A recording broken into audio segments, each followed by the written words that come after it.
Assalamualaikum warahmatullahi wabarakatuh. Perkenalkan, nama saya Yoga Alhai dari Perbankan Syariah 6E. Di sini saya akan menjelaskan tentang materi suku.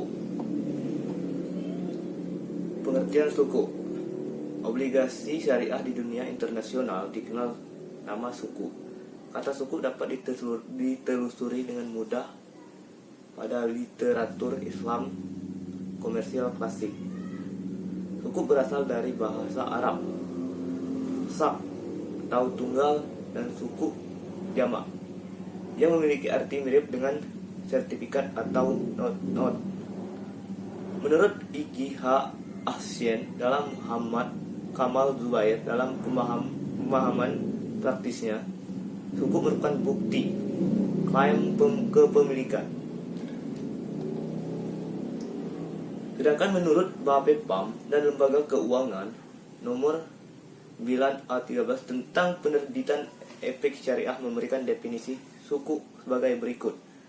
Efek syariah berupa sertifikat atau bukti kepemilikan yang bernilai sama dan mewakili bagian yang tidak tertentu, tidak terpisahkan atau tidak terbagi, aset wujud tertentu, nilai manfaat, jasa, aset proyek, ataupun kegiatan investasi yang telah ditentukan.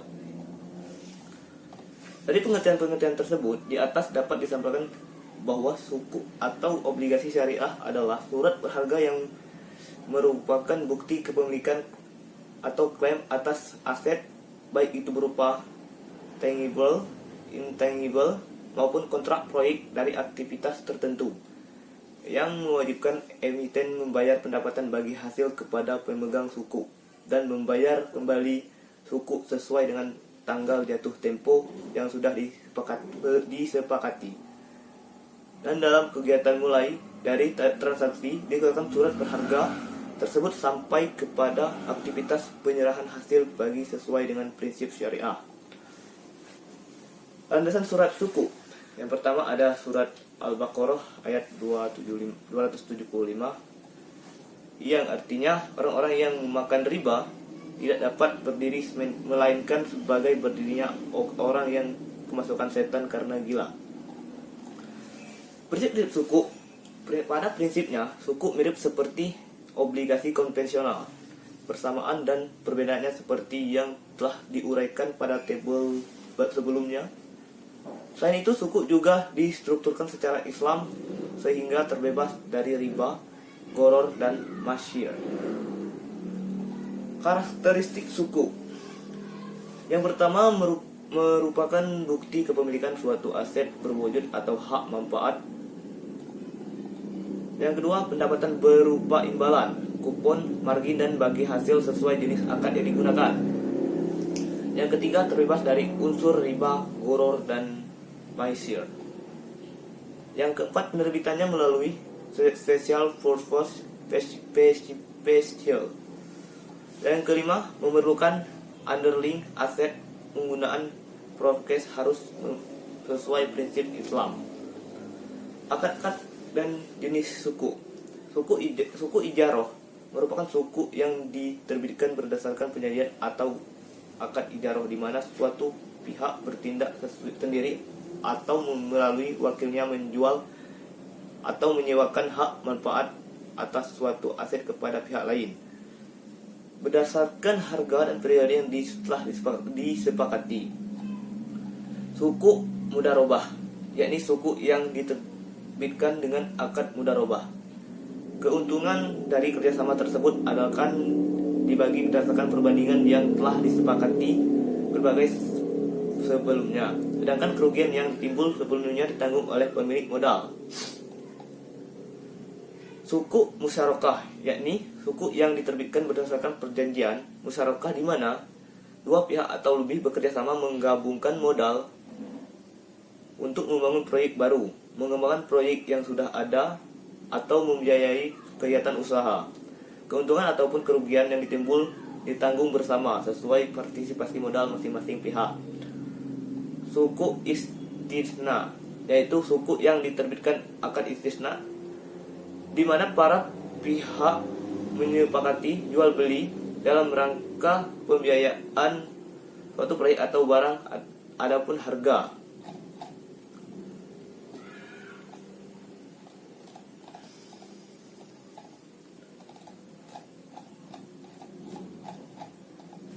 Baiklah, saya akan melanjutkan pembahasan yang kedua, yaitu tentang asuransi syariah. Pengertian asuransi syariah menurut Undang-Undang Nomor 2 Tahun 1992 adalah perjanjian dua orang atau lebih dengan nama pihak bertanggung jawab mengikatkan diri kepada tanggung jawab dengan menerima premi asuransi untuk memberikan pengertian kepada tertanggung karena kerugian, kerusakan, ataupun kehilangan keuntungan yang diharapkan, atau tanggung jawab hukum kepada pihak ketiga yang mungkin diderita tertanggung. Asuransi syariah adalah saling pikul yang dilakukan atas dasar saling tolong-menolong antar sesama dengan cara masing-masing mengeluarkan dana tabaru, dana ibadah, sumbangan, derma yang ditujukan untuk menanggung resiko. Sedangkan asuransi menurut Dewan Syariah Nasional Majelis Ulama Indonesia dalam fatwanya tentang pedoman umum asuransi syariah memberikan definisi asuransi syariah: ta'amin, takaful, tadamun adalah usaha saling melindungi dan tolong-menolong di antara sejumlah orang atau pihak melalui investasi dalam bentuk aset, atau tabaru yang saling memberikan pola pengembalian untuk menghadapi resiko tertentu melalui akad atau perikatan yang sesuai dengan syariah. Tujuan akuntansi keuangan syariah dikutip oleh Syakir Sula dalam Nur Mansyah. Yang pertama yaitu menentukan hak dan kewajiban pihak terkait, termasuk hak dan kewajiban yang berasal dari transaksi yang belum selesai atau kegiatan ekonomi lain.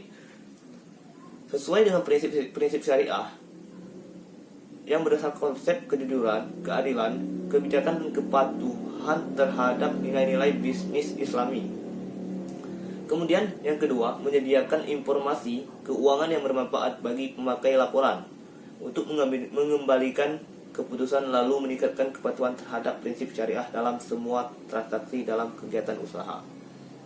Jenis-jenis asuransi syariah. Yang pertama ada asuransi jiwa syariah, asuransi pendidikan syariah, asuransi kesehatan syariah, asuransi dengan investasi atau unit link syariah, asuransi kerugian syariah, asuransi syariah berkelompok, asuransi haji dan umroh.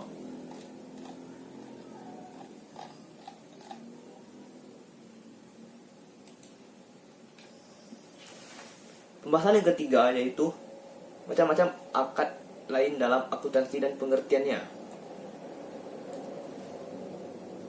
Pengertian akad sab. Al-sab secara etimologi adalah al-zidayah atau penambahan,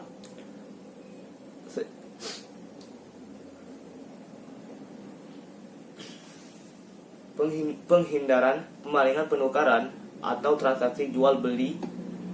Kadang-kadang al-sab dapat dari kata syafara yang artinya membayar dengan penambahan.